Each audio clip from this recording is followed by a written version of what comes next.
오래된 책에서 나는 쿰쿰한 종이 냄새와 먼지가 뒤섞인 공기가 서점 안을 가득 채우고 있었다. 서울의 화려한 스카이라인 뒤편에 감춰진 이 재개발 예정 지구는 마치 시간이 멈춘 듯한 정막 속에 잠겨 있었고, 그 중심에 낡은 간판을 단 기억이라는 이름의 서점이 자리 잡고 있었다. 주인인 한서윤은 카운터 뒤에 앉아 손때 묻은 문고본을 넘기고 있었는데, 그녀의 표정은 지나치게 평온해서 밖에서 들려오는 굴착기의 소음과는 전혀 어울리지 않는 이질적인 분위기를 자아내고 있었다. 그녀는 페이지를 넘기는 손끝의 감각에 집중하며 세상과 자신을 단절시킨 듯 보였지만, 사실 그녀의 예민한 청각은 거리 입구에서부터 들려오는 낯선 자동차의 엔진 소리를 이미 감지하고 있었고, 그것이 평범한 방문객의 것이 아님을 직감적으로 알아차리고 있었다. 육중한 검은색 세단. 세대가 좁은 골목길을 비집고 들어와 서점 앞에 멈춰 섰을 때, 서윤은 읽던 책을 덮지 않고 천천히 고개만 들어 유리창 밖을 내다보았다. 차문이 열리고 건장한 체격의 사내들이 쏟아져 나왔는데, 그들은 하나같이 몸에 맞춘 검은 양복을 입고 있었지만 옷 위로 드러나는 위압적인 분위기는 그들이 단순한 회사원이 아님을 명백히 보여주고 있었다. 그 무리의 중심에서 내린 남자는 천명건설의 대표이자 이 구역 일대를 공포로 몰아넣고 있는 조직폭력배 출신의 사업가 장도식이었으며, 그는 구두코에 묻은 흙먼지를 불쾌하다는 듯 털어내며 서점 간판을 올려다보았다. 그의 눈빛에는 이곳을 당장이라도 밀어버리고 싶다는 욕망과 자신에게 굴복하지 않는 유일한 세입자에 대한 짜증이 섞여 번들거리고 있었다. 서점의 낡은 나무 문이 거칠게 열리며 달려있는 종이 요란한 비명을 질렀고, 장도식과 그의 부하들이 들이닥치자 비좁은 내부는 순식간에 답답한 공기로 가득 찼다. 장도식은 주인 허락도 없이 가게 안을 휘저으며 진열된 책들을 손가락으로 툭툭 건드렸는데, 그 태도에는 남의 소중한 공간을 짓밟는 것에 대한 일말의 죄책감도 없었다.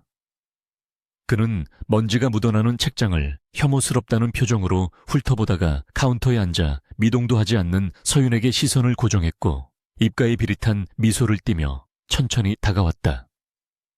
서윤은 그가 뿜어내는 억지스러운 위압감 앞에서도 눈 하나 깜짝하지 않고 차분하게 그를 응시했는데, 이는 장도식의 자존심을 묘하게 긁어놓는 행동이었다. 여기서 버티면 뭐 콩고물이라도 더 떨어질 줄 알았나 본데 상황 파악이 너무 늦는 거 아닙니까? 장도식은 서윤의 책상 위에 놓인 찻잔을 들어 올리며 비아냥거리는 말투로 입을 열었고, 그의 뒤에 선 부하들은 킬킬거리며 위협적인 분위기를 조성했다. 그는 뜨거운 찬물을 바닥에 아무렇게나 쏟아버리고는 빈잔을 카운터 위에 쾅 내려놓으며 몸을 앞으로 숙여 서윤과 눈을 맞췄다. 이 동네 사람들 다 나갔고 이제 당신 하나 남았는데 내 인내심을 시험하는 것도 정도껏 해야지 않겠냐며, 그는 협박 섞인 어조로 속삭였다. 그의 목소리에서는 타인의 고통 따위는 안중에도 없는 포식자의 오만함이 묻어났고, 그것은 서윤의 깊은 곳에 잠들어 있던 어떤 기억을 자극했다. 서윤은 천천히 자리에서 일어나 장도식과 시선을 맞추며 정중하지만 단호한 목소리로 이곳은 팔지 않겠다고 다시 한번 말씀드렸을 텐데요 라고 대답했다. 그녀의 목소리는 너무나 차분해서 오히려 듣는 사람의 등골을 서늘하게 만드는 힘이 있었지만, 장도식은 그것을 단지 겁먹은 여자의 허세로만 받아들였다. 그는 기가 차다는 듯 헛웃음을 터뜨리더니 뒤에 서 있는 부하들에게 턱짓으로 신호를 보냈고, 그 신호가 떨어지기가 무섭게 서점 안은 순식간에 아수라장으로 변하기 시작했다. 부하들은 진열된 책들을 바닥으로 쏟아버리고 나무로 된 책장을 발로 차 부러뜨리며 서윤이 소중히 지켜온 공간을 무자비하게 파괴했다. 우지끈하는 소리와 함께 오래된 책장이 무너져 내리고 수십 년 된 책들이 바닥에 나뒹굴며 찢어지는 광경을 보면서도 서윤은 비명을 지르거나 말리지 않고 그저 차가운 눈으로 그 광경을 지켜보았다. 그녀의 눈동자는 공포에 질린 것이 아니라 마치 데이터를 수집하는 기계처럼 무미건조하게 움직이고 있었는데, 그녀는 부하들의 숫자와 그들의 움직임, 그리고 장도식의 위치와 허리에 차고 있는 무기의 유무를 본능적으로 파악하고 있었다. 장도식은 자신의 폭력이 통하지 않는 서윤의 반응에 적잖이 당황하면서도 더욱 잔인한 방법으로 그녀를 굴복시키고 싶다는 가학적인 욕망에 사로잡혀 부하들에게 더 철저히 부수라고 고함을 질렀다. 그때 가게 밖에서 소란스러운 소리를 듣고 달려온 옆집 세탁소 주인 김씨 할아버지가 열린 문으로 뛰어들며 그만두라고 소리쳤다. 평소 서윤을 친딸처럼 아껴주던 김씨는 칠순이 넘은 나이에도 불구하고 몽둥이 하나를 들고 덩치 큰 사내들 앞을 가로막으며 무모한 용기를 냈지만 그것은 불에 기름을 붓는 격이었다. 장도식의 부하 중 하나가 귀찮다는 듯 김씨의 몽둥이를 한 손으로 낚아채 빼앗아 버렸고 그대로 노인의 복부를 걷어차 바닥에 쓰러뜨렸다. 억하는 신음과 함께 김씨가 차가운 시멘트 바닥에 나뒹굴자 장도식은 혀를 차며 다가가 쓰러진 노인의 머리채를 잡고 들어 올렸다. 남의 영업 방해하면 어떻게 되는지 노인네가 아직도 모르나 보네. 장도식은 싸늘하게 내뱉으며 김씨의 얼굴을 향해 주먹을 날렸고 퍽 하는 둔탁한 소리와 함께 노인의 입에서 붉은 피가 터져 나왔다. 서윤의 눈썹이 처음으로 꿈틀거렸고 그녀의 호흡이 미세하게 거칠어지기 시작한 것은 바로 그 순간이었다. 그녀는 자신의 공간이 파괴되는 것은 참을 수 있었지만 자신에게 호의를 베풀었던 무고한 사람이 눈앞에서 유린당하는 것은 그녀가 세운 철칙을 건드리는 일이었다. 장도식은 피를 흘리며 신음하는 김씨를 쓰레기 버리듯 바닥에 내팽개치고는 서윤을 돌아보며 이것이 네가 고집을 피운 결과라고 조롱했다. 서윤은 카운터 밖으로 걸어나와 쓰러진 김씨에게 다가가 상태를 살피며 주머니에서 손수건을 꺼내 그의 터진 입가를 닦아주었다. 그녀의 손길은 부드러웠지만 고개를 숙인 그녀의 눈빛은 이미 예전의 서점 주인 한서윤의 것이 아니었다. 그녀의 망막 뒤편에서는 과거 그림자 요원 시절의 감각들이 깨어나며 눈앞에 있는 놈들의 급소와 동선을 붉은 선으로 그려내고 있었다. 그녀는 마음만 먹으면 지금 당장 이 좁은 공간 안에 있는 8명의 남자를 1분 안에 숨이 끊어지게 만들 수 있었지만 아직은 때가 아니라고 스스로를 다독이며 끓어오르는 사리를 억누르고 있었다. 장도식은 서윤이 굴복했다고 착각하며 그녀의 어깨를 구둣발로 툭툭 치며 내일 아침까지 짐 싸서 꺼지라고 최후 통첩을 날렸다. 만약 내일도 버티고 있으면 그때는 이 가게가 아니라 내 몸뚱어리가 부서질 줄 알라며 킬킬거리는 그의 웃음소리는 서점 안을 비열하게 울렸다. 그는 바닥에 침을 뱉고는 부하들을 이끌고 가게를 빠져나갔고 검은 세단들이 요란한 소음을 내며 사라질 때까지 서윤은 바닥에 주저앉아 김씨의 등을 토닥이며 그들의 뒷모습을 눈에 새기고 있었다. 폭풍이 휩쓸고 지나간 서점 안은 찢어진 종이 조각들과 부서진 가구들로 처참했지만 서윤의 머릿속은 그 어느 때보다 차갑고 명징하게 돌아가기 시작했다. 김씨를 부축해 구급차에 태워 보내고 난 뒤 서윤은 엉망이 된 서점의 셔터를 내리고 문을 걸어 잠갔다. 어둠이 내려앉은 가게 안에서 그녀는 깨진 유리 조각을 밟으며 카운터 뒤편에 있는 낡은 책장으로 다가갔는데 그곳에는 평범한 책장처럼 보이지만 특정한 책을 순서대로 누르면 작동하는 장치가 숨겨져 있었다. 기계적인 소음과 함께 책장이 옆으로 밀려나자 그 뒤에는 먼지 한 톨 없는 철제 금고와 5년 동안 봉인해 두었던 장비들이 차가운 금속성 광택을 뽐내며 그녀를 기다리고 있었다. 그녀는 떨리는 손이 아니라 지극히 안정된 손길로 금고의 다이얼을 돌렸고 묵직한 클릭 소리와 함께 문이 열리며 그녀의 과거가 모습을 드러냈다. 금고 안에는 위조된 신분증들과 추적 불가능한 대포폰, 그리고 그녀가 현역 시절 애용하던 검은색 글록 권총, 한 자루와 날카로운 전술, 단검이 놓여 있었다. 서윤은 총을 집어들어 능숙한 솜씨로 슬라이드를 당겨 약실을 확인하고 탄창을 결합하며 거울 속에 비친 자신의 얼굴을 바라보았다. 거울 속의 여자는 더 이상 헌책방의 주인이 아니었고 과거 범죄 조직들을 공포에 떨게 했던 코드네임 고스트의 눈빛을 하고 있었다. 그녀는 머리카락을 질끈 묶고 검은색 전술 재킷을 걸치며 장도식이 남기고 간 모욕과 김씨가 흘린 피에 대한 대가를 치르게 하겠다고 다짐했다. 장도식이라는 놈에 대해 알아내는 것은 그녀에게 식은 죽 먹기보다 쉬운 일이었고, 그녀는 먼지 쌓인 노트북을 켜고 보안 네트워크를 우회하여 천명건설의 서버에 접속하기 시작했다. 화면 위로 암호화된 코드들이 폭포수처럼 쏟아져 내렸지만 서윤의 손가락은 보이지 않을 정도로 빠르게 키보드 위를 춤추며 그들의 자금 흐름과 불법 거래 내역을 낱낱이 파헤쳤다. 그녀는 단 하룻밤 만에 그가 쌓아 올린 모래성을 무너뜨리고 그가 가장 자랑스러워하는 힘과 권력을 껍데기만 남겨놓을 계획을 머릿속으로 구상했다.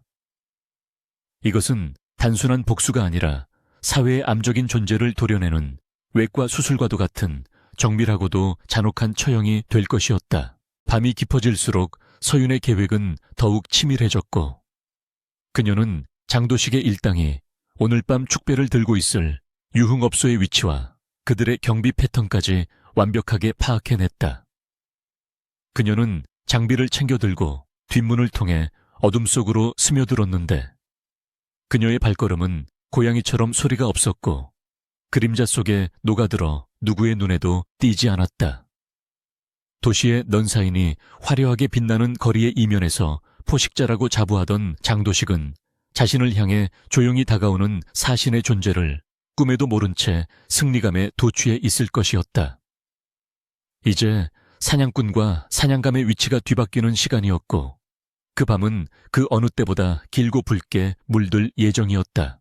지하 벙커의 차가운 공기는 지상의 소란스러움과는 완벽하게 단절된 채 무겁게 가라앉아 있었고, 그 정적 속에서 한서윤의 숨소리만이 유일한 생명력의 징후로 남아있었다.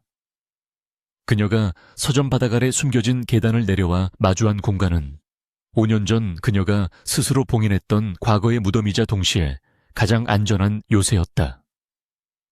회색 콘크리트 벽으로 둘러싸인 이 밀실에는 최첨단 서버 장비와 전술 무기들이 정연하게 배치되어 있었는데, 먼지 하나 없이 관리된 상태는 그녀가 언젠가 다시 돌아올지도 모른다는 무의식적인 예감을 하고 있었음을 증명하는 듯했다.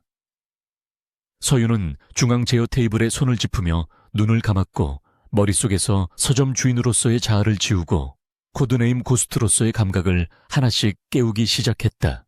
그녀는 입고 있던 헐렁한 니트와 청바지를 벗어던지고 전신 거울 앞에 섰는데, 거울에 비친 그녀의 나시는 평범한 여자의 것이라기보다는 험난한 전장을 살아남은 전사의 기록과도 같았다. 매끄러운 피부 곳곳에는 칼에 베이거나 총탄에 스친 흉터들이 희미하지만 선명한 지도를 그리고 있었고, 특히 왼쪽 어깨에서 등 뒤로 이어지는 긴 자상은 과거 거대 마약 조직을 괴멸시킬 때 얻은 영광이자 고통의 흔적이었다. 서윤은 그 흉터들을 손가락으로 천천히 훑으며 그때의 통증과 긴장감을 되살려냈고, 이 과정은 그녀가 다시금 살인 병기로서의 냉정함을 되찾는 의식과도 같은 것이었다. 그녀의 눈빛은 점차 깊은 심연처럼 어두워졌고 감정의 동요는 사라지고 오직 목표를 향한 사리만이 차가운 불꽃처럼 타오르기 시작했다. 서윤은 벽면에 걸린 검은색 전술 슈트를 꺼내 입었는데, 특수 소재로 제작된 이 슈트는 가벼우면서도 칼날을 막아낼 수 있는 방탄 기능을 갖추고 있어 그녀의 움직임을 전혀 방해하지 않았다. 몸에 딱 달라붙는 옷에 감촉이 느껴지자 그녀의 근육들은 조건 반사적으로 긴장하며 전투태세로 전환되었고, 그녀는 허리춤과 허벅지에 권총 홀스터와 단검집을 차례로 결합했다. 테이블 위에 놓인 글록 19 권총을 다시 한번 분해하고 결합하는 그녀의 손놀림은 기계보다 정교했고, 탄창에 실탄을 밀어넣는 금속성 소리는 지하 공간에 날카롭게 울려 퍼졌다. 그녀는 단순히 무기를 챙기는 것이 아니라 자신의 신체 일부를 다시 장착하는 듯한 일체감을 느끼며 손끝의 감각을 예리하게 다듬었다. 준비를 마친 서윤은 중앙 컴퓨터의 전원을 켰고 수면 모드에 있던 거대한 모니터 3대가 동시에 켜지며 푸른 빛을 뿜어내 어두운 신뢰를 밝혔다. 그녀는 익숙한 손길로 키보드를 두드리며 정보국 시절 구축해 놓았던 백도어 프로그램을 가동했고, 곧이어 천명 건설과 장도식에 관련된 방대한 데이터가 화면을 가득 채우기 시작했다. 장도식의 조직인 흑사는 겉으로는 건설회사로 위장하고 있었지만 그 실체는 불법 도박장 운영과 마약 밀매, 그리고 정재계 인사들에 대한 성접대와 뇌물 공여로 유지되는 거대한 범죄 기업이었다.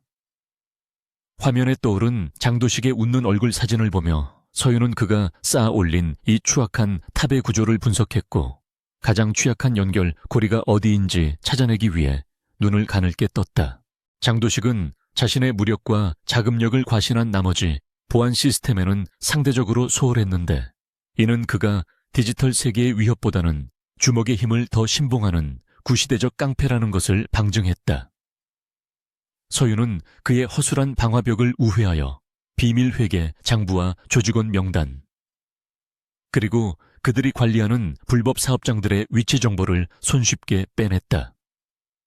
자료에 따르면 장도식은 오늘 밤 자정 항구 근처의 제3물류 창고에서 대규모 마약 거래 자금을 세탁하여 현금화할 계획을 가지고 있었고, 이 자금은 그가 추진하는 카지노 건설 사업의 핵심 로비 자금으로 쓰일 예정이었다.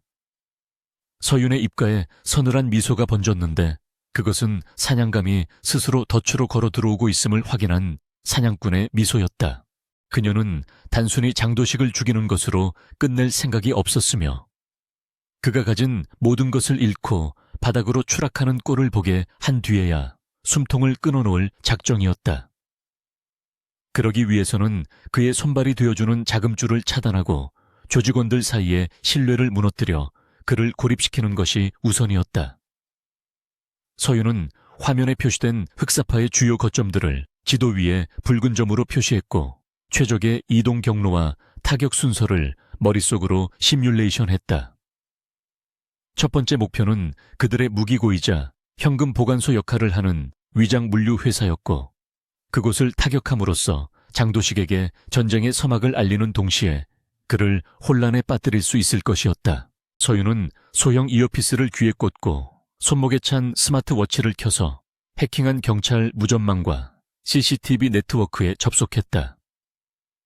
실시간으로 전송되는 도시 곳곳의 영상들이 그녀의 손목 위 작은 화면에 나타났고, 그녀는 이를 통해 흑사파 조직원들의 동태와 경찰의 순찰 경로를 한눈에 파악할 수 있었다.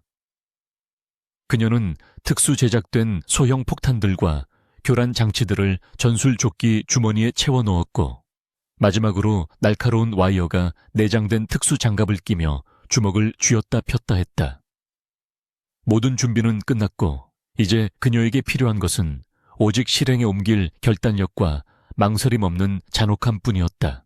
지하 벙커의 출입구는 서점 뒷골목의 하수구 정비 통로와 연결되어 있었는데, 서윤은 칠흑 같은 어둠 속에 몸을 숨긴 채 조심스럽게 지상으로 올라왔다. 밤 공기는 차갑고 습했으며 도시의 매연 냄새와 섞여 묘한 비린내를 풍기고 있었는데, 이는 그녀에게 낯설지 않은 전장의 냄새였다. 그녀는 골목 구석에 덮어두었던 방수포를 걷어내고 그 아래 숨겨져 있던 무광 검정색의 고백이량 바이크를 드러냈다. 이 바이크는 엔진 소음을 최소화하도록 개조되었으며 번호판조차 등록되지 않은 유령 같은 존재로 그녀가 도심을 질주하며 사냥을 하기에 최적화된 이동 수단이었다.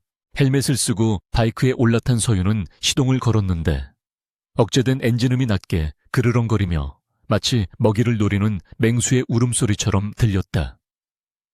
그녀는 스로틀을 당겨 골목을 빠져나갔고 화려한 넌사인이 번쩍이는 대로변으로 합류하며 속도를 높이기 시작했다. 지나가는 차량들의 불빛이 헬멧 바이저 위로 빠르게 스쳐 지나갔지만 그녀의 시선은 오직 목적지인 제3물류 창고를 향해 고정되어 있었다. 5년 동안 평범한 서점 주인으로 살면서 억눌러 왔던 아드레날린이 혈관을 타고 흐르며 그녀의 감각을 극도로 예민하게 만들었고, 세상은 느린 화면처럼 그녀의 눈에 들어왔다. 도시는 잠들지 않고 있었지만 그 이면에서 벌어지는 어둠의 일들은 대다수 시민들의 눈에는 보이지 않는 법이었다. 서윤은 자신이 그 보이지 않는 세계의 질서를 바로잡는 청소부가 되어야 한다고 생각하며 복잡한 교차로를 거침없이 통과했다. 장도식과 그 부하들은 지금쯤 승리에 취해 술잔을 기울이고 있거나 약에 취해 몽롱한 상태일 것이며 자신들에게 닥쳐올 재앙을 전혀 예상하지 못하고 있을 것이었다. 그들의 방심은 서윤에게 있어서 가장 큰 무기였고 그녀는 그 틈을 파고들어 그들의 목덜미를 물어뜯을 준비가 되어 있었다. 목적지가 가까워지자 서윤은 바이크의 속도를 줄이고 전조등을 끈 채 관성으로 미끄러지듯 공장지대의 어두운 골목으로 진입했다. 폐공장과 컨테이너들이 즐비한 이곳은 인적이 드물고 을씨년스러운 분위기를 풍기고 있었는데 흑사파가 비밀 아지트로 삼기에 더할 나위 없이 좋은 장소였다. 멀리서 희미한 불빛이 새어나오는 거대한 샌드위치 패널 건물이 보였고 입구에는 덩치 큰 사내 2명이 담배를 피우며 경계를 서고 있는 모습이 포착되었다. 서윤은 바이크를 덤불 뒤에 숨기고 그림자처럼 소리 없이 움직여 건물 쪽으로 접근했고 그녀의 발소리는 바람소리에 묻혀 전혀 들리지 않았다.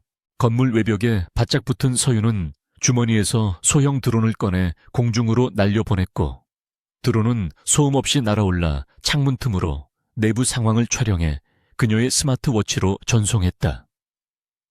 화면 속에는 수십 명의 조직원들이 도박판을 벌이거나 마약 포장 작업을 하고 있었고 한쪽 구석에는 현금 다발이 산더미처럼 쌓여있는 금고실이 보였다. 예상보다 병력이 많았지만 그들의 기강은 해이해져 있었고 곳곳에 술병이 굴러다니는 것으로 보아 경계태세는 엉망이었다. 서윤은 건물의 전력 공급 장치 위치를 파악하고 첫 번째 공격 지점을 정한 뒤 차가운 단검을 역수로 쥐었다. 그녀는 우선 입구를 지키는 2명의 경비를 처리하기 위해 바닥에 떨어져 있던 빈 깡통을 주워 반대편 컨테이너 쪽으로 던졌다. 쨍그랑하는 소리가 정적을 깨자 경비병들은 화들짝 놀라며 소리가 난 쪽으로 시선을 돌렸고 그중 한 명이 욕설을 내뱉으며 확인하러 걸어갔다. 남은 한 명이 고개를 돌려 동료를 바라보는 그 짧은 순간 서윤은 어둠 속에서 튀어나와 순식간에 그의 뒤를 잡았고 단검 손잡이 끝으로 그의 경동맥을 정확히 가격했다. 억소리조차 내지 못한 채 경비병이 기절하여 무너지자 서윤은 그를 부드럽게 받아 바닥에 눕히고 곧바로 다음 목표를 향해 몸을 날렸다. 확인을 하러 갔던 다른 경비병이 이상한 낌새를 느끼고 뒤를 돌아보았을 때 그의 눈에 들어온 것은 검은 그림자가 자신을 향해 쇄도하는 모습뿐이었다. 서윤은 그의 명치를 무릎으로 강타하여 숨을 끊어놓은 뒤 턱을 올려쳐 뇌진탕을 일으키게 했고 그는 비명 한 번 지르지 못하고 그대로 기절해버렸다. 불과 10초도 되지 않는 시간에 입구에 눈을 멀게 한 서윤은 쓰러진 그들을 구석으로 끌어다 놓고 입구의 전자도어록을 해킹 장비로 연결했다. 초록색 불이 깜빡이며 잠금이 해제되는 소리가 났고 서윤은 깊은 심호흡을 하며 문고리를 잡았다. 이제 문을 열고 들어가면 되돌릴 수 없는 피해 축제가 시작될 것이었고 그녀는 그 중심에서 춤추는 유일한 무희가 될 것이었다. 그녀의 심장은 차분하게 박동했고 머릿속은 수정처럼 맑아졌으며 5년 전 은퇴할 때 묻어두었던 살인의 기술들이 손끝에서 되살아나고 있었다. 이것은 단순한 복수극이 아니라 악을 멸하고 정의를 구현한다는 명분 아래 행해지는 처절한 응징이었다. 서윤은 문을 아주 조금 열어 내부의 소리를 확인한 뒤 결연한 표정으로 어둠 속으로 발을 내디뎠다. 창고 내부는 담배 연기와 땀 냄새, 그리고 퀴퀴한 곰팡이 냄새가 뒤섞여 숨이 막힐 듯한 악취를 풍기고 있었고 그 혼탁한 공기 속에서 조직원들의 거친 욕설과 도박판의 소란스러움이 울려 퍼지고 있었다. 높게 쌓인 컨테이너 박스들이 만들어낸 미로 같은 공간은 그들에게 있어 외부의 시선을 피할 수 있는 안전한 요새처럼 느껴졌겠지만 서윤의 눈에는 그저 사냥감을 몰아넣기에 완벽한 구조물로 보일 뿐이었다. 그녀는 천장의 철골 구조물 위를 소리 없이 이동하며 바닥에서 벌어지는 난잡한 광경을 차가운 눈으로 내려다보았고 그들의 동선과 무기의 위치를 파악하여 머릿속에 그려진 작전 지도 위에 하나씩 겹쳐 놓았다. 그녀의 움직임은 공기의 흐름조차 거스르지 않을 만큼 은밀했기에 그 누구도 머리 위에서 죽음의 그림자가 들이우고 있다는 사실을 눈치채지 못했다. 서윤은 허리춤에서 소형 전자교란 장치를 꺼내 작동시켰고 이는 창고 내부의 무선 통신망을 마비시키는 동시에 CCTV 카메라의 영상을 정지 화면으로 고정시키는 역할을 수행했다. 그녀는 철골 위에서 가볍게 뛰어내려 컨테이너 뒤편에 어둠 속으로 착지했는데 그 동작은 고양이가 담벼락을 넘는 것처럼 유연하고도 조용했다. 그녀의 첫 번째 목표는 창고 구석에 위치한 배전반이었고 그녀는 경비병들의 시야 사각지대를 교묘하게 파고들며 목표 지점을 향해 그림자처럼 이동했다. 술에 취해 비틀거리는 조직원 한 명이 그녀가 숨어있는 컨테이너 쪽으로 다가왔지만 서윤은 숨소리조차 내지 않고 그가 지나가기를 기다렸으며 그녀의 손은 언제든지 단검을 뽑을 수 있도록 칼자루 위에 얹혀 있었다. 배전반 앞에 도착한 서윤은 복잡하게 얽힌 전선들을 식별한 뒤 주 전력 공급 라인을 과부하시킬 수 있는 바이패스 케이블을 연결했다. 스파크가 튀는 작은 소음과 함께 창고 내부의 모든 조명이 일시에 꺼지며 암흑이 찾아왔고 갑작스러운 정전에 당황한 조직원들의 고함 소리가 사방에서 터져 나왔다. 어둠은 준비된 자에게는 최고의 무기였지만 무방비 상태의 그들에게는 공포 그 자체였기에 혼란은 순식간에 들불처럼 번져나갔다. 서윤은 고글의 야간 투시 기능을 활성화하여 녹색으로 빛나는 시야를 확보했고 허둥지둥하며 스마트폰 조명을 켜려는 자들의 위치를 확인하며 사냥을 시작했다. 그녀는 어둠 속에서 유령처럼 움직이며 가장 가까이 있던 조직원의 뒤로 접근해 그의 입을 틀어막고 명치를 가격하여 소리 없이 기절시켰다. 쓰러지는 남자의 몸을 부드럽게 받아 바닥에 눕힌 뒤 그녀는 곧바로 다음 목표를 향해 몸을 날렸는데 그녀의 공격은 간결하고도 치명적이었다. 뼈가 부러지는 둔탁한 소리와 억눌린 신음이 어둠 속에서 간헐적으로 들려왔지만 혼란에 빠진 다른 조직원들은 그 소리가 무엇을 의미하는지 파악하지 못하고 우왕좌왕할 뿐이었다. 서윤은 불필요한 살상을 피하면서도 그들이 다시는 일어설 수 없도록 관절과 급소를 정확하게 타격했고 순식간에 대여섯 명의 건장한 사내들이 바닥에 나뒹굴었다. 누군가 비상발전기를 돌리기 위해 소리를 지르며 달려갔지만 서윤은 미리 설치해둔 원격 기폭 장치를 작동시켜 발정이 쪽 통로를 무너뜨려 버렸다. 굉음과 함께 콘크리트 파편이 쏟아지며 먼지 구름이 일었고 갇혀버린 조직원들은 공포에 질려 허공을 향해 총을 난사하기 시작했다.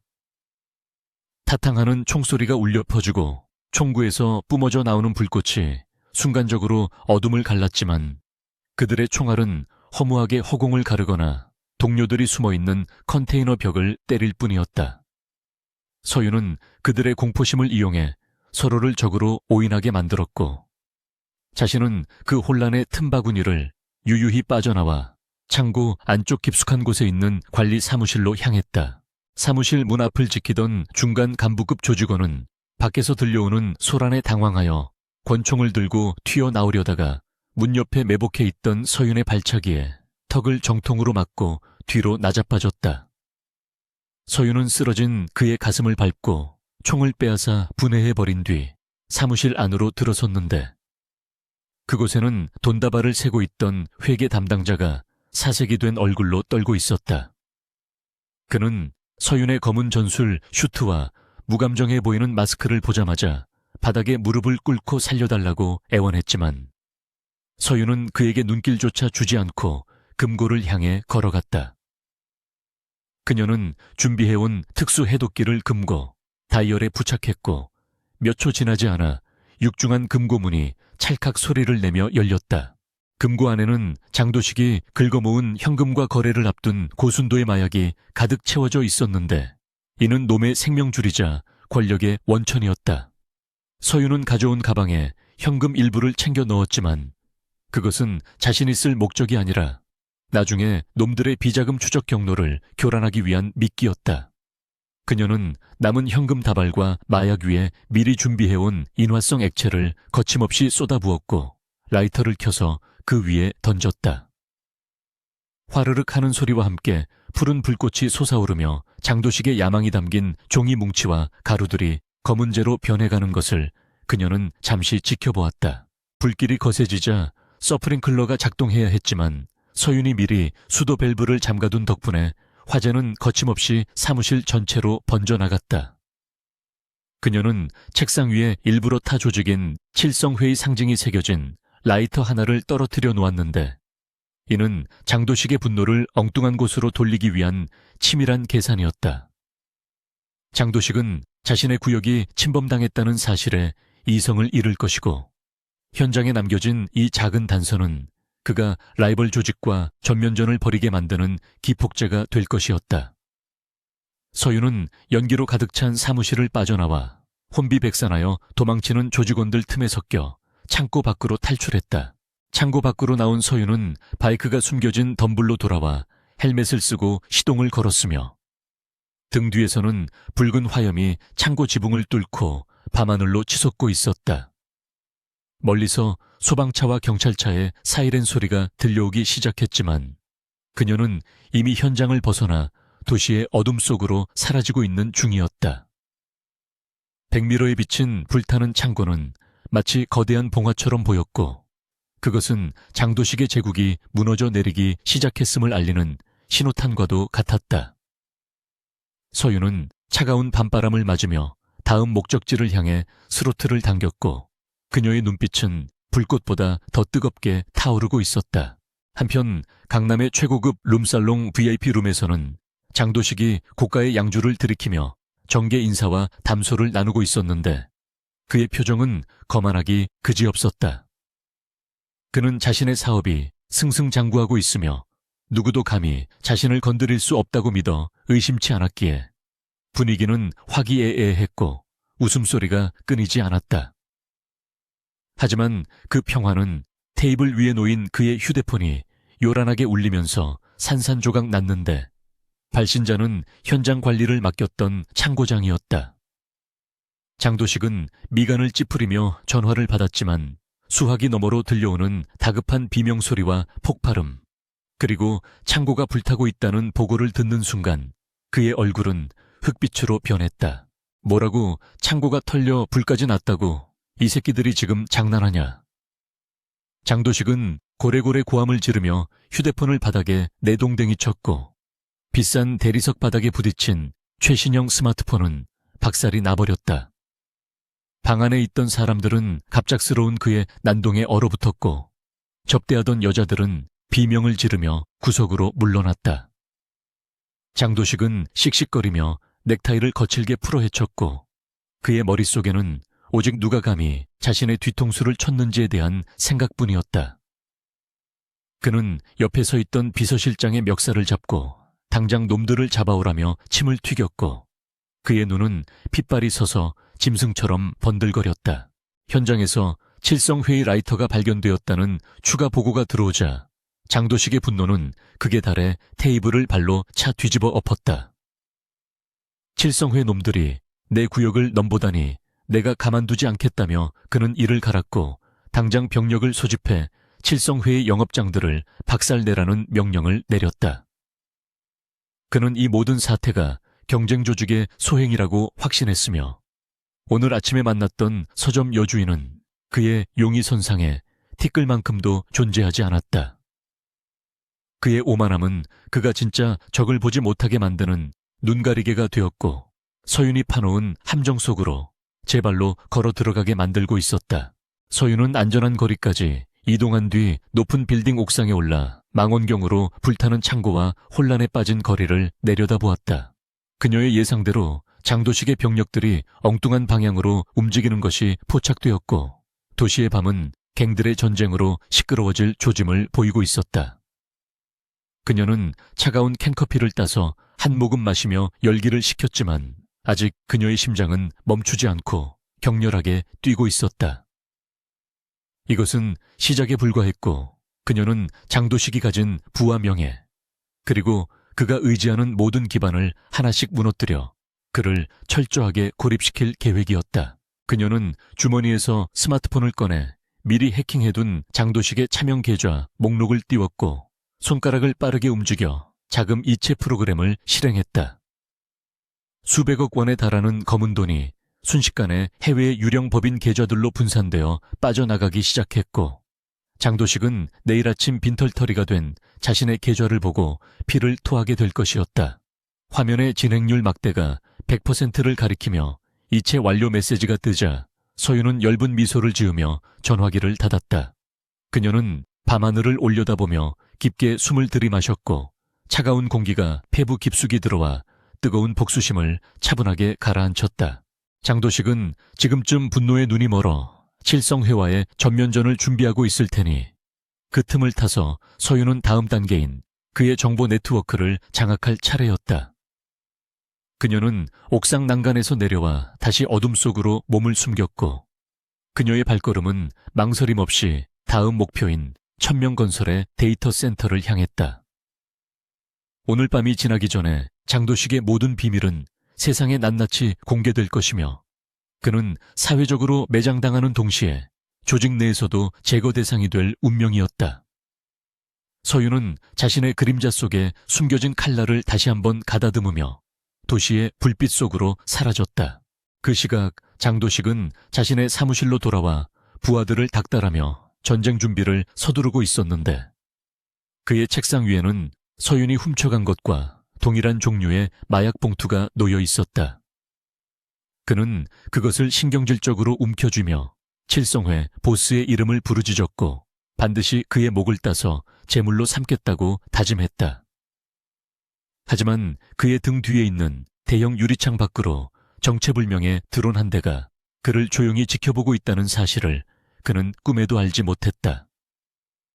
서윤이 보낸 정찰 드론은 장도식의 일거수일투족을 녹화하고 있었고 이 영상은 곧 그를 파멸로 이끌 결정적인 증거 중 하나가 될 것이었다. 밤은 점점 깊어가고 있었지만 도시의 긴장감은 최고조에 달하고 있었으며 보이지 않는 곳에서 시작된 균열은 거대한 댐을 무너뜨릴 준비를 마치고 있었다. 한 명의 여자가 일으킨 파동이 거대한 쓰나미가 되어 범죄 조직을 덮치고 있었고 그 파도 위에서 서윤은 위태롭지만 확실하게 균형을 잡으며 서핑을 즐기고 있었다. 그녀는 멈추지 않을 것이며 장도식이 무릎을 꿇고 용서를 빌 때까지, 아니 그가 완전히 파괴될 때까지 이 죽음의 춤을 계속할 것이었다.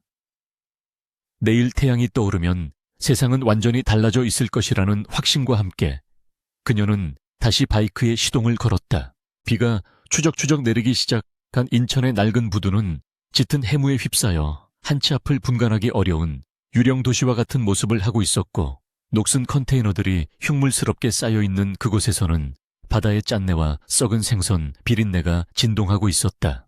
인적이 끊긴 지 오래된 이 폐쇄된 항구는 장도식이 해외에서 밀수해온 고가의 사치품과 불법 무기들이 들어오는 비밀 통로였으며 오늘 밤에도 어김없이 중요한 화물이 도착할 예정이었다.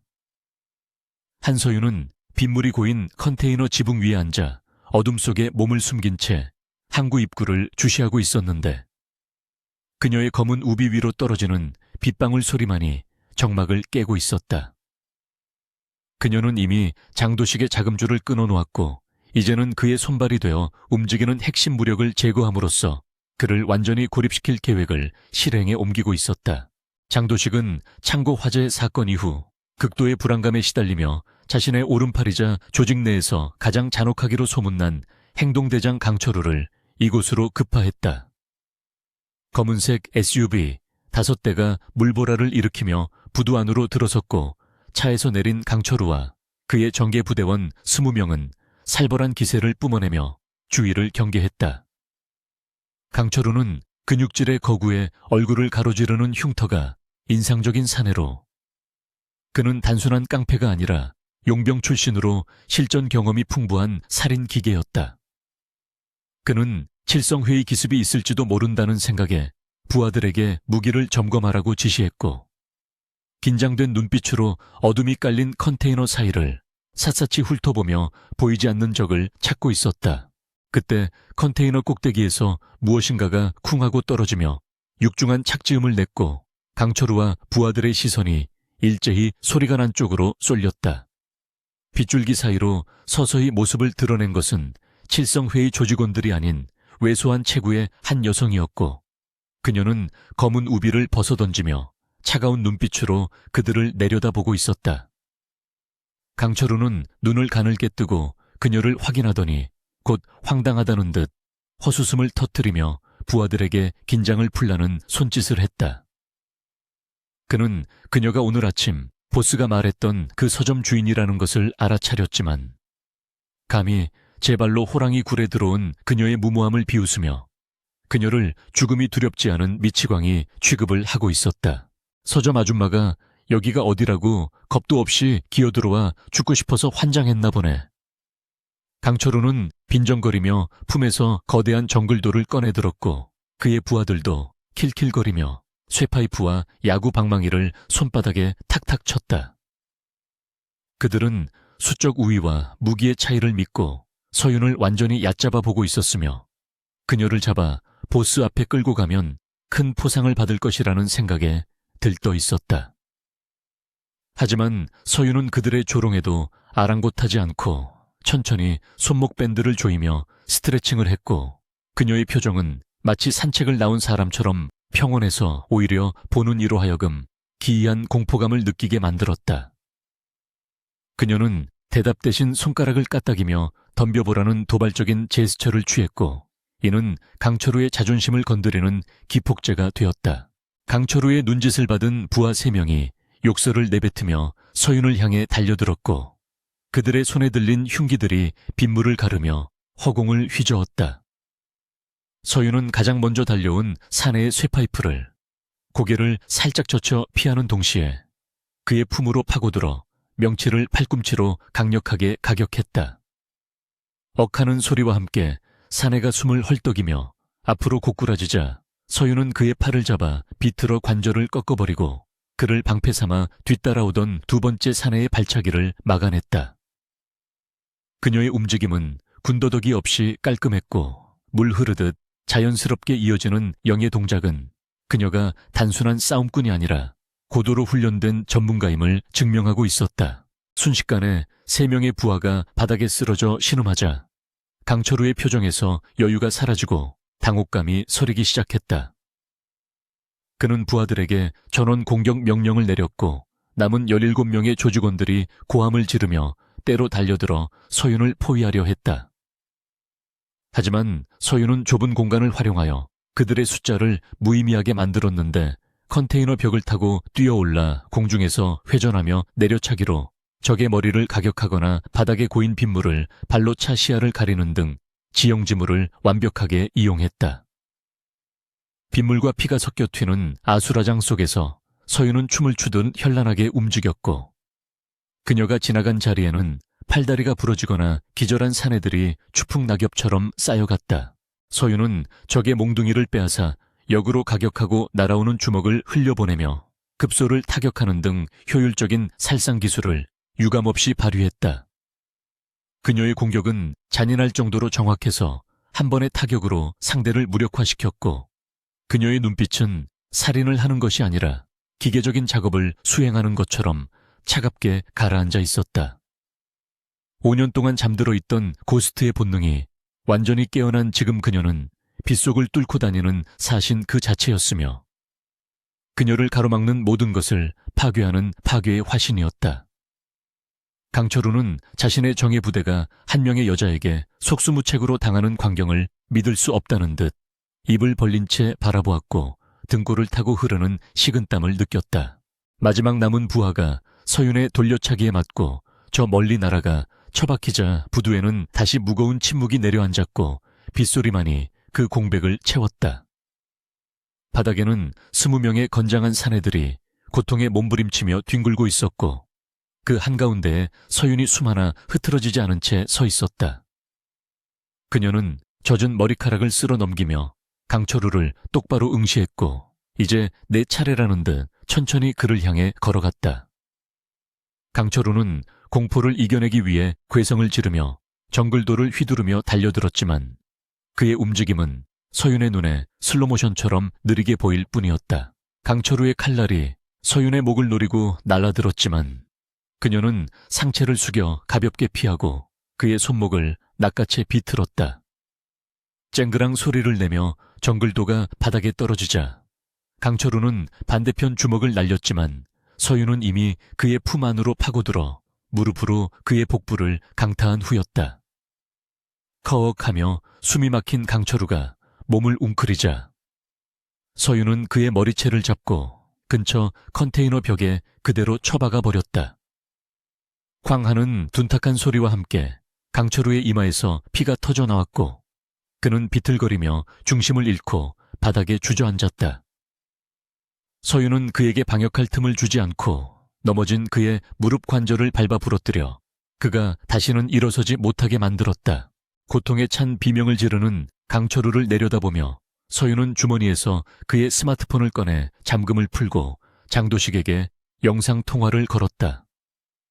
신호음이 몇 번 울린 뒤 화면에 장도식의 환한 얼굴이 나타났는데 그는 강철우가 좋은 소식을 전해줄 것이라 기대하고 전화를 받은 모양이었다. 하지만 화면 속에 비친 것은 처참하게 깨진 자신의 부하들과 피범벅이 되어 울부짖고 있는 강철우의 모습뿐이었고 장도식의 표정은 순식간에 경악으로 일그러졌다. 서윤은 카메라를 돌려 자신의 얼굴을 비추었고 차갑게 식은 눈으로 화면 너머에 장도식을 응시하며 입을 열었다. 장도식 대표님, 당신이 보낸 개들이 훈련이 덜 된 것 같아서 내가 교육 좀 시켰어. 서윤의 목소리는 낮고 건조했지만 그 안에 담긴 살기는 화면을 뚫고 나올 정도로 강렬했다. 장도식은 말을 잇지 못하고 뻐끔거리다가 네가 감히 나를 이라는 말만 되풀이하며 분노와 공포가 뒤섞인 괴성을 질렀다. 서윤은 비릿한 미소를 지으며 아직 놀라긴 일러 내일 아침 해가 뜨기 전에 당신이 가진 모든 것을 잃게 될 테니까 목 씻고 기다리고 있어 라고 경고했다. 그녀는 장도식이 대답하기도 전에 통화를 종료하고 전화기를 바닥에 던져 박살내 버렸다. 전화가 끊긴 사무실에서 장도식은 공포에 질려 손을 떨고 있었는데 그는 이제야 자신이 건드린 상대가 평범한 민간인이 아니라는 사실을 뼈저리게 깨닫고 있었다. 그는 서점 주인이 아니라 훈련받은 전문 킬러이거나 정부기관의 비밀 요원일지도 모른다는 생각에 사로잡혀 극심한 편집증 증세를 보이기 시작했다. 그는 즉시 비서실장을 호출하여 남은 병력을 전부 본사 사옥으로 집결시키라고 명령했고 경찰청장과 검사들에게 전화를 걸어 보호를 요청하려 했지만 아무도 그의 전화를 받지 않았다. 서윤이 이미 손을 써서 그의 정치적 인맥들을 차단하고 그를 고립시킨 탓이었다. 부두의 상황을 정리한 서윤은 쓰러진 강철우에게 다가가 그의 귀에 대고 조용히 속삭였다. 내 보스에게 전해 지옥이 그를 기다리고 있다고. 그녀는 공포에 질린 강철우를 뒤로하고 빗속으로 걸어 들어갔고 그녀의 뒷모습은 어둠 속으로 녹아들어 흔적도 없이 사라졌다. 부두에는 여전히 비가 내리고 있었지만 그 빗물은 바닥에 흥건한 핏자국을 씻겨 내려보내며 오늘 밤의 참극을 지우려 하고 있었다. 서윤은 자신의 오토바이에 올라타 시동을 걸었고 헬멧 쉴드 너머로 보이는 그녀의 눈은 다음 목적지인 천명건설 본사를 향해 불타오르고 있었다. 도시를 가로지르는 서윤의 머릿속에는 장도식이 숨어있는 천명타워의 구조도가 입체적으로 펼쳐지고 있었다. 그곳은 최첨단 보안 시스템과 수많은 용역 깡패들이 지키고 있는 요새와도 같은 곳이었지만 서윤에게는 단지 조금 더 복잡한 미로에 불과했다. 그녀는 이미 시스템 관리자의 접속 코드를 확보해 두었고 건물 내부의 전력망과 엘리베이터 제어 권한을 탈취할 준비를 마친 상태였다. 이제 남은 것은 그 요새의 심장부로 직접 들어가 장도식의 목에 칼을 겨누고 그가 저지른 죄에 대한 심판을 내리는 일뿐이었다. 장도식은 사무실 창밖을 내다보며 초조하게 손톱을 물어뜯고 있었고 그의 눈에는 거리의 모든 불빛이 자신을 감시하는 적의 눈처럼 보였다. 그는 자신의 왕국이 하룻밤 사이에 무너져 내리고 있다는 사실을 인정하고 싶지 않았지만 현실은 냉혹하게 그의 목을 조여오고 있었다. 그는 책상 서랍에서 황금으로 도금된 권총을 꺼내 만지작거렸는데 그것은 그가 가진 마지막 안전장치이자 최후의 수단이었다. 하지만 그 총구가 자신을 지켜줄지 아니면 자신의 머리를 겨누게 될지는 아무도 알 수 없는 일이었다. 서윤은 타워가 보이는 건너편 건물 옥상에 도착하여 젖은 장비를 정비하고 숨을 고르며 마지막 결전을 준비했다. 비는 그치지 않고 더욱 거세게 쏟아지고 있었고 천둥 번개가 밤하늘을 가르며 다가올 폭풍을 예고하고 있었다. 그녀는 장도식이 스스로의 공포에 질려 자멸하기를 기다리지 않고 직접 그 공포의 실체가 되어 그의 앞에 나타나기로 결심했다. 오늘 밤이 지나면 이 도시는 한 명의 악마를 잃고 한 명의 영웅을 얻게 될 것이지만 서윤은 영웅이 될 생각 따위는 없었고 그저 자신의 소중한 일상을 파괴한 대가를 받아내려는 복수자일 뿐이었다. 도심의 허름한 PC방. 구석자리에 앉은 한서윤은 모니터 화면에서 뿜어져 나오는 푸른빛을 받으며 무표정한 얼굴로 키보드를 두드리고 있었고 그녀의 손가락은 보이지 않을 정도로 빠르게 움직이며 대한민국을 뒤흔들 시한폭탄의 타이머를 작동시키고 있었다. 그녀가 지금 전송하고 있는 데이터는 장도식과 천명건설이 지난 10년간 저질러온 온갖 부정부패와 살인교사 그리고 정관계 로비 내역이 담긴 판도라의 상자였으며 이것이 열리는 순간 그들의 제국은 회생 불가능한 타격을 입게 될 것이 분명했다. 주변에서는 게임에 열중한 사람들의 고함 소리와 타건 소리가 요란하게 들려왔지만 서윤에게는 그 모든 소음이 차단된 채 오직 데이터 전송, 완료를 알리는 로딩 바만이 눈에 들어올 뿐이었다. 그녀는 마지막 엔터키를 누르며 깊은 숨을 내쉬었고 화면에는 전송 완료라는 메시지가 뜨며 인터넷이라는 거대한 바다를 향해 진실의 파도가 퍼져나가기 시작했다. 서윤이 유포한 자료는 단순히 익명 게시판에 올린 폭로글 수준이 아니라 주요 방송사와 신문사 그리고 검찰청 특수부와 청와대 청원 게시판에 동시에 뿌려진 정교한 디지털 폭격이었다. 특히 장도식이 라이벌 조직원을 잔혹하게 고문하는 영상과 유력 국회의원에게 뇌물을 건네는 CCTV 녹화본은 조작이 불가능한 결정적인 증거였기에 이를 받아본 기자들은 특종 냄새를 맡고 미친 듯이 기사를 쏟아내기 시작했다. 불과 10분도 지나지 않아 인터넷 포털 사이트의 실시간 검색어는 장도식과 천명건설 그리고 정계비리 리스트로 도배되었고 국민들의 분노는 들불처럼 번져나갔다. SNS에서는 해당 영상들이 기하급수적으로 공유되며 장도식에 대한 체포와 엄벌을 요구하는 목소리가 높아졌고 더 이상 그 누구도 이 거대한 여론의 파도를 막을 수 없는 지경에 이르렀다. 천명건설 본사 회장실에 앉아있던 장도식은 대형 TV 화면에 자신의 얼굴과 범죄 행각이 특종 보도로 나오는 것을 멍하니 바라보며 손에 들고 있던 위스키 잔을 바닥에 떨어뜨렸다. 쨍그랑하는 파열음과 함께 고가 양주가 카펫을 적셨지만 그는 그것을 신경 쓸 겨를조차 없이 떨리는 손으로 자신의 뒷배가 되어주던 박 의원에게 전화를 걸었다. 하지만 수화기 너머에서는 연결이 되지 않아 소리샘으로 넘어간다는 기계적인 안내음만이 들려올 뿐이었고 그는 곧이어 검찰지청장과 경찰청장에게도 전화를 돌렸지만 결과는 마찬가지였다.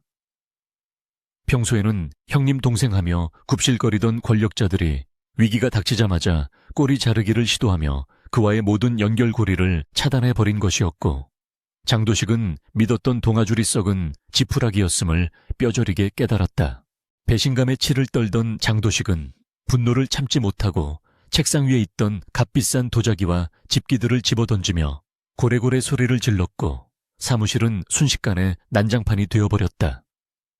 그는 자신이 수십 년간 공들여 쌓아온 인맥과 금자탑이 단 한 명의 여자 때문에 불과 하루 만에 모래성처럼 무너져 내리고 있다는 사실을 도저히 받아들일 수 없었다.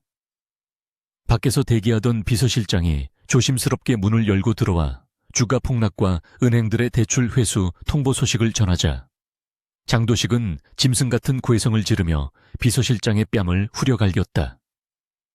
당장 놈들을 막아 방송국이든 어디든 가서 입을 막으란 말이야 라고 악을 썼지만 이미 엎질러진 물을 주워 담을 방법은 세상 어디에도 존재하지 않았다.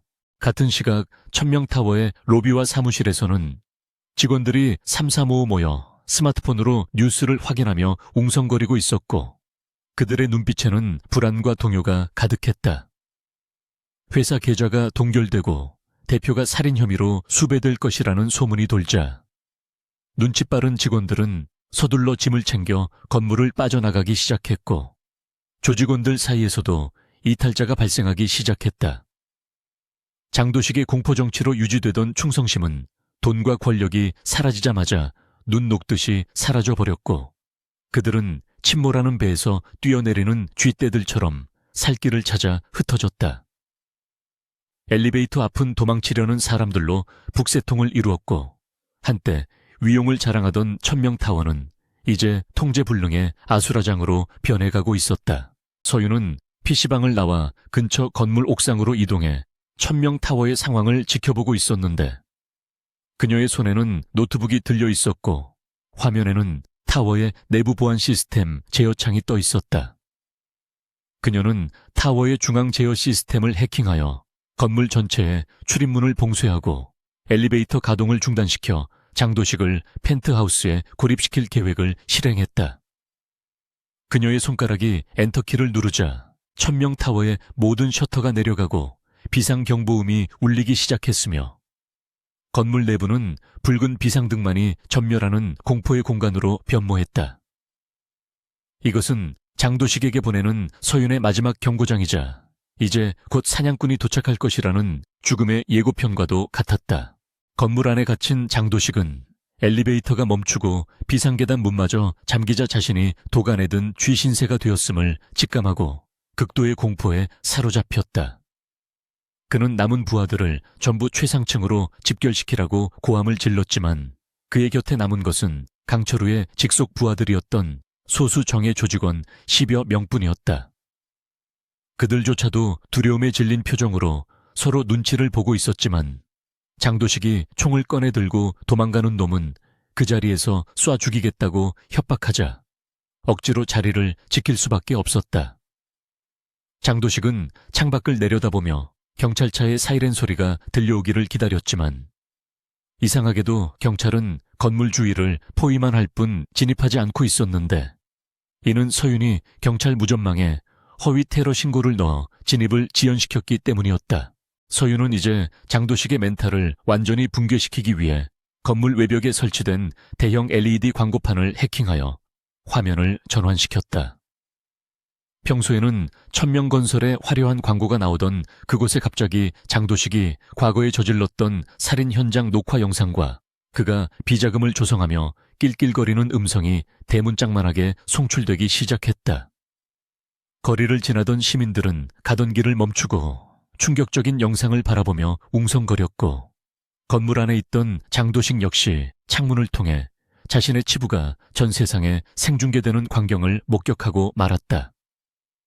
그는 비명을 지르며 창문에 잿더리를 던져 유리를 깨뜨리려 했지만 방탄유리는 흠집 하나 나지 않고 그의 추악한 모습을 반사할 뿐이었다. 그 여자가 악마야 사람이 아니라고 장도식은 머리를 쥐어뜯으며 중얼거렸고 그의 눈동자는 초점을 잃고 심하게 흔들리고 있었다. 그는 자신이 상대하고 있는 것이 단순한 복수자가 아니라 자신의 영혼까지 파괴하러 온 저승사자임을 깨달았고 그 압도적인 공포감은 그의 이성을 마비시켰다. 그는 환청을 듣기 시작했는데 텅 빈 복도에서 서윤의 발소리가 들려오는 것 같아 허공에 대고 총을 난사하기도 하고 그림자가 움직이는 것을 보고 비명을 지르기도 했다. 그의 곁에 있던 부하들은 보스가 미쳐가는 모습을 보며 전의를 상실했고 그들 중 몇몇은 몰래 무기를 버리고 숨을 곳을 찾기 위해 뒷걸음질 쳤다. 서윤은 노트북을 덮고 자리에서 일어나 전술 재킷의 지퍼를 끝까지 올리며 타워를 향해 걸음을 옮겼다.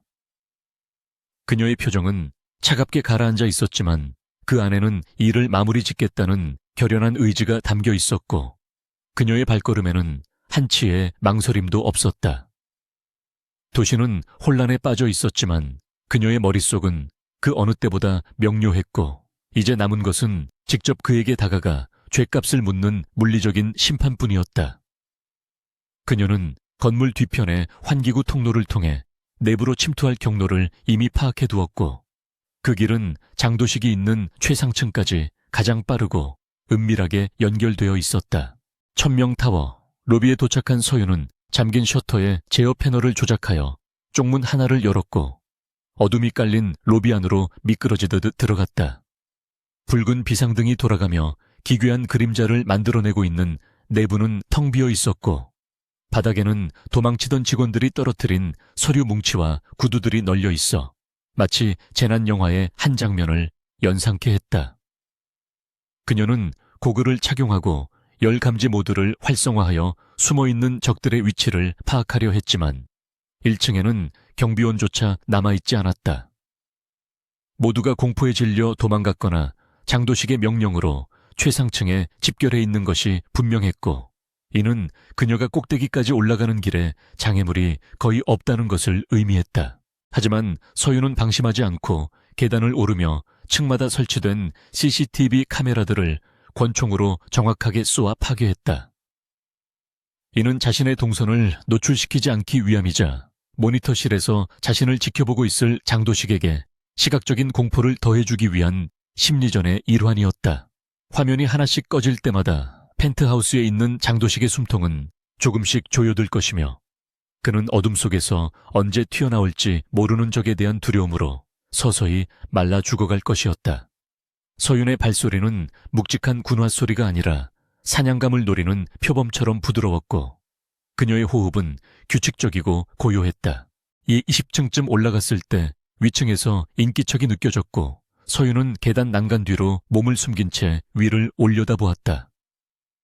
장도식이 보낸 정찰조 2명이 손전등을 비추며 조심스럽게 내려오고 있었는데 그들은 극도로 긴장한 나머지 작은 소리에도 소스라치게 놀라는 모습을 보였다. 서윤은 바닥에 굴러다니던 동전 하나를 집어 벽 쪽으로 던졌고 땡그랑 소리가 나자 두 사내는 일제히 그쪽으로 총구를 돌리며 난사했다. 총성이 멎자마자 서윤은 난간을 뛰어넘어 공중에서 덮치듯 그들을 공격했고 순식간에 두 사람의 목덜미를 가격하여 기절시켰다. 쓰러진 조직원들의 무정의를 집어든 서윤은 버튼을 누르고 장도식이 들을 수 있도록 송신 상태로 고정시켰다. 그리고는 천천히 또박또박한 목소리로 이제 20층이야. 조금만 기다려 금방 올라갈게 라고 속삭였다. 펜트하우스에서 이 무전을 들은 장도식은 비명을 지르며 무정의를 집어 던졌고 공포에 질려 구석으로 뒷걸음질 쳤다. 그는 자신이 만든 감옥에 갇혀 다가오는 사형 집행인을 기다리는 사형수의 심정이었고 시간은 잔인하게도 오직 서윤의 편이었다. 서윤은 다시 계단을 오르기 시작했고 그녀의 뒤에는 쓰러진 적들과 파괴된 카메라들이 길을 만들고 있었다. 그녀는 단순히 장도식을 죽이는 것이 목적이 아니라 그가 가진 오만함과 권력이 얼마나 보잘것없는 것인지 깨닫게 해주는 것이 진정한 복수라고 믿었다. 이제 곧 그와의 대면이 이루어질 것이고 그 순간 모든 것은 끝이 날 것이었다. 밖에서는 헬리콥터 소리가 들려오기 시작했고 도시의 밤은 클라이맥스를 향해 치닫고 있었다. 천명타워의 최상층으로 향하는 마지막 관문인 50층 복도는 짙은 어둠과 숨막히는 정적에 잠겨 있었지만 그 고요함은 곧 닥쳐올 폭풍을 예고하는 불길한 징조와도 같았다. 비상 전력마저 차단된 상태에서 복도 양옆에 설치된 센서 등만이 희미하게 깜빡이며 긴 그림자를 만들어내고 있었고 그 그림자 속에는 장도식이 최후의 보루로 배치한 중무장 경호원들이 숨을 죽인 채 대기하고 있었다. 그들은 이미 아래층에서 들려오던 동료들의 비명소리가 끊긴 것을 알고 있었기에 극도의 공포와 긴장감으로 온몸이 굳어 있었으며 손에 쥔 총기에는 땀이 흥건하게 배어 미끄러울 지경이었다. 엘리베이터가 멈춘 상황에서 침입자가 올라올 수 있는 유일한 통로인 비상계단 문을 향해 10여 개의 총구가 고정되어 있었고 그들의 눈동자는 작은 움직임이라도 포착하려는 듯 혈안이 되어 흔들리고 있었다. 끼익하는 소에 긁히는 소리와 함께 두꺼운 방화문이 아주 천천히 열리기 시작하자 경호원들은 일제히 숨을 멈추고 방아쇠에 걸린 손가락에 힘을 주었다. 하지만 문틈으로 들어온 것은 사람이 아니라 탁구공만한 크기의 작은 금속 구체들이었고 그것들이 바닥에 닿자마자 강력한 섬광과 함께 귀를 찢는 듯한 폭음이 복도를 뒤흔들었다. 시야를 잃고 고막이 터질 듯한 고통에 휩싸인 경호원들이 비명을 지르며 허공을 향해 무차별 난사를 시작했을 때 연기 속에서 검은 그림자가 유령처럼 튀어나왔다. 한서윤은 고글을 착용해 시야를 확보한 상태였고 혼란에 빠진 적들의 틈을 파고들며 가장 가까이 있던 사내의 팔을 꺾어 방패로 삼은 뒤 정확한 사격으로 반대편의 적들을 하나씩 제압해 나갔다. 총구에서 뿜어져 나오는 불꽃이 어두운 복도를 에스트롭의 조명처럼 번쩍이며 비출 때마다 서윤의 움직임은 마치 춤을 추는 무용수처럼 우아하면서도 치명적으로 이어졌다. 그녀는 적의 총을 빼앗아 탄창을 비우고 빈 총을 던져 다른 적의 시야를 가린 뒤 로우킥으로 무릎 관절을 파괴하는 등 인간이 보여줄 수 있는 살상 기술의 극한을 보여주었다. 좁은 복도는 순식간에 탄피와 피 그리고 쓰러진 사내들의 신음소리로 가득 찼지만 서윤의 호흡은 흐트러짐이 없었고 그녀의 전술 슈트에는 스치듯 지나간 총알 자국만 몇 개 남았을 뿐이었다. 그녀는 마지막 남은 경호원이 공포에 질려 뒷걸음질 치다 주저앉자 그에게 다가가 총구를 겨누지 않고 조용히 길을 비키라는 손짓을 했고 사내는 무기를 버리고 머리를 감싸쥐며 구석으로 도망쳤다. 50층을 돌파한 서윤은 장도식의 집무실이 있는 펜트하우스로 이어지는 전용 나선형 계단 앞에 섰는데 그곳은 마치 천국으로 가는 계단처럼 화려한 샹들리에와 붉은 카펫으로 장식되어 있었다. 하지만 지금 그 계단 위에는 천국이 아니라 탐욕과 오만으로 쌓아 올린 지옥이 기다리고 있었고 서윤은 그 지옥의 주인을 심판하기 위해 한 계단씩 발을 내디뎠다. 그녀가 발을 옮길 때마다 샹들리에의 크리스털이 미세하게 떨렸고 아래층에서 들려오던 경찰차의 사이렌 소리는 이제 건물을 포위한 수많은 병력들의 확성기 소리와 섞여 웅장한 배경음악처럼 들려왔다. 그녀는 탄창을 교체하고 옷매무새를 가다듬으며 최후의 대면을 준비했고 그녀의 눈빛은 그 어느 때보다 차갑고 투명하게 빛나고 있었다. 펜트하우스의 육중한 마호가니 문 앞에는 장도식의 마지막 충복인 거구의 킬러가 쌍칼을 들고 서 있었는데 그는 다른 부하들과 달리 살기를 띤 눈으로 서윤을 노려보았다. 그는 총을 쓰지 않고 근접전을 유도하려는 듯 서윤이 다가오자 기합과 함께 칼을 휘두르며 달려들었고 그의 공격은 묵직하고 빨랐다. 서윤은 총을 쏘는 대신 허리춤에 있던 단검을 뽑아들고 그의 공격을 받아치며 정면 승부를 택했는데 이는 탄약을 아끼기 위함이기도 했지만 놈의 기세를 꺾어버리려는 의도도 있었다. 쇠와 쇠가 부딪히며 불꽃이 튀었고 좁은 공간에서 벌어지는 숨막히는 칼싸움은 몇 합을 주고받는 사이에 결판이 났다. 서윤은 상대의 빈틈을 파고들어 손목 힘줄을 끊고 목에 칼날을 들이대 제압한 뒤 그를 문 옆으로 밀쳐버리고 거침없이 문고리를 잡았다. 쾅 하는 소리와 함께 문이 박살나며 열렸고 서윤은 펜트하우스 내부로 진입했는데 그곳은 바깥 세상의 혼란과는 대조적으로 지나치게 호화롭고 고요했다. 넓은 통유리 너머로 서울의 야경이 파노라마처럼 펼쳐져 있었고 최고급 가죽 소파와 명화들이 걸려있는 그 공간의 중심에는 장도식이 땀에 젖은 셔츠 차림으로 서 있었다. 그는 떨리는 손으로 황금 권총을 서윤에게 겨누고 있었지만 그의 눈동자는 이미 초점을 잃고 공포와 광기로 뒤섞여 있었다. 네가 도대체 뭐야? 왜 나한테 이러는 거야? 라며 비명을 지르는 그의 목소리는 갈라져 있었고 위험이라곤 찾아볼 수 없는 패배자의 절규에 불과했다.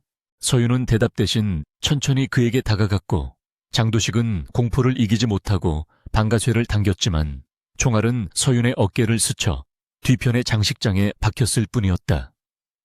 서윤은 눈 하나 깜짝하지 않고 계속해서 걸어갔고 장도식이 다시 발사하려는 순간 순식간에 거리를 좁혀 그의 손목을 발로 차 총을 떨어뜨리게 만들었다. 쨍그랑하며 황금 권총이 바닥을 미끄러져 나가자 장도식은 바닥에 주저앉아 뒷걸음질 쳤고 서윤은 그를 내려다보며 차가운 목소리로 입을 열었다. 기억 안 나나 보네. 어제 당신이 짓밟고 부순 그 서점 주인이야. 그녀의 말은 작았지만 그 안에 담긴 무게는 장도식의 심장을 짓누르기에 충분했다. 장도식은 믿을 수 없다는 표정으로 고작 서점 때문에 내 제국을 무너뜨렸다고 말도 안 되라며 헛웃음을 터뜨리다가 이내 분노로 얼굴이 일그러졌다.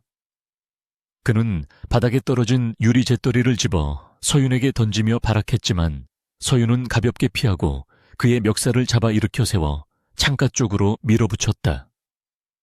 윽하는 소리와 함께 장도식의 얼굴이 차가운 유리창에 눌렸고 서윤은 그의 시선을 강제로 아래로 향하게 만들었다. 봐라, 네가 그토록 무시하던 사람들이 너를 잡으러 왔어. 까마득한 아래쪽 지상에는 수백 대의 경찰차와 방송국 차량들이 개미떼처럼 모여 있었고 그들이 비추는 서치라이트 불빛이 타워를 대낮처럼 밝히고 있었다. 이 모든 게 꿈일 거야. 나는 천명그룹 회장이야. 아무도 날 건드릴 수 없어. 장도식은 현실을 부정하며 중얼거렸지만 서윤은 그의 귓가에 차갑게 속삭였다. 아니, 너는 이제 회장이 아니라 살인자이자 뇌물사범이고 도망자일 뿐이야. 네가 가진 돈도 권력도 인맥도 오늘 밤 모두 불타버렸어. 서윤은 주머니에서 USB 하나를 꺼내 장도식의 눈앞에 흔들어 보였는데 그것은 그녀가 해킹한 그의 모든 비자금 장부와 범죄 증거의 원본 파일이었다. 이걸 경찰에게 넘기면 너는 감옥에서 평생 썩게 될 거고 네 조직은 공중분해될 거야. 죽는 것보다 더 비참하게 살아남아 네가 저지른 짓의 대가를 치러. 서윤은 그를 죽이는 대신 그가 가장 두려워하는 파멸을 선사하기로 결정했고 그를 바닥에 내동댕이 쳤다. 장도식은 바닥을 기며 살려달라고 내가 가진 돈을 다 주겠다고 애원했지만 서윤은 그를 경멸하는 눈빛으로 바라볼 뿐이었다. 헬리콥터 소리가 점점 더 크게 들려왔고 창밖에는 경찰 특공대가 옥상으로 레페를 타고 내려오는 모습이 그림자처럼 비쳤다. 서윤은 자신의 임무가 끝났음을 직감했고 더 이상 이곳에 머물 이유가 없었다. 그녀는 덜덜 떨고 있는 장도식을 뒤로하고 펜트하우스의 비밀 통로가 숨겨진 서재 쪽으로 발걸음을 옮겼다. 장도식은 멀어지는 서윤의 등 뒤에 대고 악다구니를 쓰며 저주를 퍼부었지만 그녀는 뒤도 돌아보지 않고 책장 뒤에 숨겨진 문을 열었다. 그녀가 사라지자마자 옥상 창문이 깨지며 경찰 특공대가 들이닥쳤고 엎드려 움직이지 마라는 고함 소리와 함께 장도식은 바닥에 제압당했다. 수갑이 채워지며 차가운 금속의 감촉이 손목에 닿는 순간 장도식은 자신이 꾼 꿈이 악몽으로 변했음을 완전히 깨달았고 허망함에 고개를 떨구었다. 화려했던 그의 제국은 단 하룻밤 만에 한 명의 여자에 의해 철저하게 붕괴되었고 그 폐허 위에는 오직 경찰 무전 소리만이 요란하게 울려 퍼지고 있었다. 비밀 통로를 통해 건물을 빠져나온 서윤은 인근 건물의 옥상에서 포승줄에 묶여 끌려 나오는 장도식의 모습을 내려다보았다. 수많은 카메라 플래시가 터지고 기자들이 그에게 마이크를 들이대며 질문 공세를 퍼붓는 광경은 마치 화려한 피날레와도 같았다. 서윤은 깊은 한숨을 내쉬며 긴장이 풀린 어깨를 돌렸고 밤새 내리던 비는 어느새 그치고 동쪽 하늘이 푸르스름하게 밝아오고 있었다. 그녀의 얼굴에는 승리감보다는 씁쓸함과 안도감이 교차하고 있었고 그녀는 젖은 머리카락을 쓸어 넘기며 옥상 난간에서 물러났다. 도시는 다시 활기를 찾으며 아침을 맞이할 준비를 하고 있었지만 어젯밤의 사건은 사람들의 기억 속에 그리고 역사 속에 선명하게 새겨질 것이었다. 서윤은 자신의 정체가 드러나지 않도록 조심스럽게 마스크를 쓰고 인파 속으로 섞여 들어갈 준비를 했다. 그녀는 이제 다시 평범한 일상으로 돌아가야 했지만 예전의 서점 주인으로 돌아갈 수는 없다는 것을 잘 알고 있었다. 그녀가 남긴 흔적들은 너무나 컸고 세상은 그녀를 가만두지 않을지도 몰랐기에 그녀는 또 다른 시작을 준비해야만 했다. 아침 해가 빌딩 숲 사이로 붉게 떠오르며 밤새 내리던 비에 젖은 도시를 말리기 시작했지만 서울의 아침은 여느 때와는 전혀 다른 종류의 열기로 들끓고 있었다. 1000명 타워 앞은 수백 명의 취재진과 구경꾼들로 인산인해를 이루었고 경찰 통제선 너머에서는 연신 카메라 플래시가 터지며 밤의 제왕이라 불리던 장도식의 초라한 몰락을 기록하고 있었다. 포승줄에 묶여 형사들에게 양팔을 잡힌 채 끌려 나오는 장도식의 모습은 불과 하루 전만 해도 이 구역을 호령하던 거물이라고는 믿기지 않을 만큼 피폐하고 비참해 보였다. 그는 고개를 푹 숙인 채 쏟아지는 질문 세례를 피하려 애썼지만 이미 전 국민에게 생중계된 그의 범죄 행각은 그를 영원히 사회에서 매장시키기에 충분했다. 뉴스 앵커들은 흥분된 목소리로 1000명 그룹의 비자금 장부와 정관계 로비 리스트가 익명의 제보자에 의해 공개되었음을 알렸고 이는 대한민국 전체를 강타하는 거대한 태풍의 눈이 되고 있었다. 장도식의 연행 장면을 멀리서 지켜보던 한서윤은 쓰고 있던 모자를 깊게 눌렀으며 인파 속을 빠져나와 조용히 골목길로 접어들었다. 그녀의 걸음걸이는 지쳐 보였지만 그 어느 때보다 가벼웠고 어깨를 짓누르던 무거운 짐을 내려놓은 사람만이 가질 수 있는 홀가분함이 느껴졌다. 그녀는 자신의 복수가 단순히 개인적인 원한을 갚는 것을 넘어 썩어빠진 환부를 도려내는 외과 수술처럼 사회의 정의라는 이름의 새살을 돋게 했다는 사실에 작은 위안을 느꼈다. 하지만 그녀는 자신이 영웅이 아니라는 것을 누구보다 잘 알고 있었으며 어둠 속에 숨어 그림자처럼 움직여야 하는 자신의 운명을 받아들일 준비가 되어 있었다. 그녀는 스마트폰을 꺼내 유심칩을 분리하여 하수구 구멍에 던져 넣었고 이것으로 지난 24시간 동안의 고스트로서의 행적을 완전히 지워버렸다. 서윤은 택시를 타고 다시 자신이 살던 재개발 구역으로 돌아왔는데 동네는 폭풍이 휩쓸고 지나간 듯 고요했고 간밤의 소란을 기억하는 것은 부서진 서점의 간판뿐이었다. 그녀는 셔터가 찌그러진 기억 서점 앞에 서서 잠시 망설이다가 열쇠를 꺼내 문을 열고 안으로 들어갔다. 난장판이 된 내부는 어제 아침 장도식의 부하들이 행패를 부린 그대로였지만 쏟아진 책들 사이로 비치는 아침 햇살은 아이러니하게도 따뜻하고 평화로워 보였다. 서윤은 바닥에 떨어진 손때 묻은 시집 한 권을 주워 먼지를 털어내며 이 공간에서 보냈던 지난 5년의 시간들을 회상했다. 평범한 서점 주인으로 살며 느꼈던 소소한 행복과 이웃들과의 정은 그녀에게 있어 전쟁터 같은 삶 속의 유일한 안식처였지만 이제는 그 모든 것을 뒤로하고 떠나야 할 시간이 왔음을 직감했다. 그녀는 카운터 뒤편의 비밀 공간으로 내려가 지하 벙커에 있는 모든 장비의 데이터를 영구 삭제하는 프로그램을 가동했다. 모니터 화면 위로 삭제 진행률을 알리는 바가 빠르게 차오르며 그녀가 모았던 범죄 조직의 정보들과 자신의 과거 기록들이 디지털의 바닷속으로 사라져갔다. 서윤은 챙겨두었던 비상금과 위조 신분증, 그리고 최소한의 옷까지만을 챙겨 낡은 여행 가방에 넣었고 마지막으로 벙커를 둘러보며 작별 인사를 건넸다.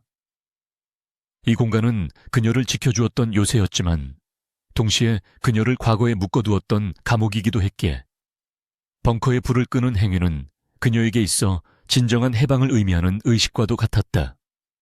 둔탁한 소리와 함께 철문이 닫히고 그녀는 다시는 이곳으로 돌아오지 않으리라 다짐하며 계단을 올라왔다. 서점을 나서기 전 서윤은 깨진 유리창 틈으로 들어온 바람이 책장을 넘기는 소리를 들으며 잠시 눈을 감고 깊은 숨을 들이마셨다. 오래된 종이 냄새와 섞인 희미한 화약 냄새는 그녀가 겪은 지난밤의 격전을 상기시켜 주었지만 이제 그 냄새도 곧 사라질 것이었다. 그녀는 책상 위에 미리 준비해둔 편지 한 통을 올려놓았는데 그것은 건물주에게 보내는 짧은 작별 인사와 함께 밀린 월세와 수리비를 포함한 현금이 들어있는 봉투였다.